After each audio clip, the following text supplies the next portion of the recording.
Shout out sa atin lahat. Kahapon lumabas kami ni Rihanna, lakwatsa. Tapos ay nako, nag-video ako, hindi ako naka-video gaano doon mga labs dahil umulan kahapon na. Umulan doon kaya masama ang mood natin. Imbis na kalabas tayo, umulan, so wala tayo sa mood. Kaya hindi ako naka-video gaano. Tapos nag-video naman ako sa loob ng nung market doon. Ang tawag sa market doon, New Market ang tawag doon. Maganda yun na maganda yun na market. Lahat ng items nandoon. Tapos sabi ko kay Rihanna, mag-bid sa ako Rihanna. Binigay niya sa akin yung phone. Ayun, hindi pala na-i-on. Kaya yung video ko doon, walang silbi dahil hindi na-i-on. Hindi ko na yaw-yaw lang ako doon para kung tanga. Wala pala, hindi na-on yung ko. Si Rihanna natawa. Yung nabili kong bag, hindi siya branded mga labs. Kaso sa akin, branded na rin. Dahil maganda naman. At saka yung ba ito? Yung bag ko kasi dati, 2 years na. 2 years na yun, sira-sira na yung bag ko. Hindi na pwede talaga ma-use. Hindi na usable. Tapos, kaya yung bag ni Maliha na maliit, yun ang dinadala ko pag lumalabas ako. Tapos, ito labs, mga labs, ba ito? Ang bag ko noon, lang yun, ang bili ko, 1,200. Nag-last din ng 2 years. It lasted for 2 years, yung bag ko na yun. Itong nabili ko ngayon, parang maganda siya, kaya kahit hindi branded na rin para sa akin. Dahil medyo maganda siya kaysa dati kong bag. Ang price nito, 3,600. Tapos natawaran ng 2,500 taka. Thank you sa auntie ko. Siya ang nito. Sa blessings galing sa auntie ko. Kaya nakabili ako ng bag.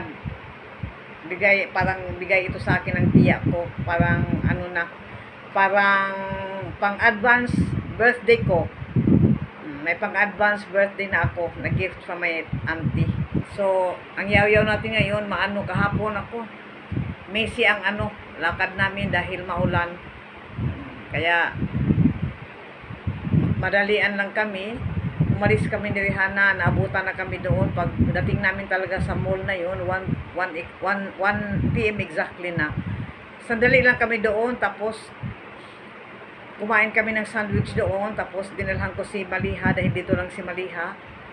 Tapos pagdating namin na mag-alas 5 na dahil 2 hours kami 2 hours kami dahil daming traffic. Sakit ng ulo ko dahil maulan pa.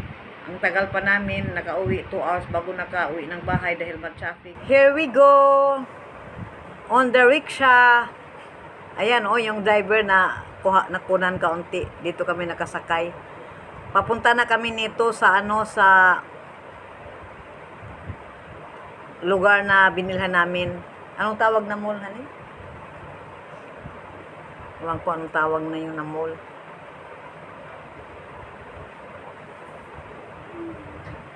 Medyo maulan-ulan ng kaunti, kaya naambunan si Rihanna nagkaubos si Rihanna.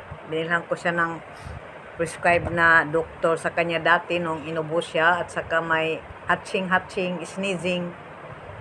Kaya bili agad ng gamot para madali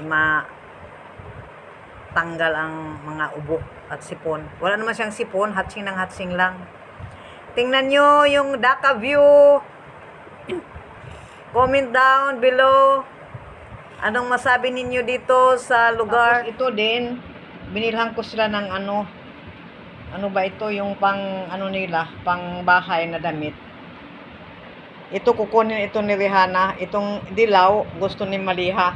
Same size ito mga labs. 200 ang isa. Tapos, natawaran ng 300 ang dalawa. Tayo nakatawad. Dahil pang bahay nila, Wala na silang pangbahay, kaya binilhan ko sila. Hindi siya branded na bag, pero para sa akin branded na rin. Dahil maganda siya. Maganda ang kulay niya. Tingnan nyo, oh. Maganda ang kulay niya.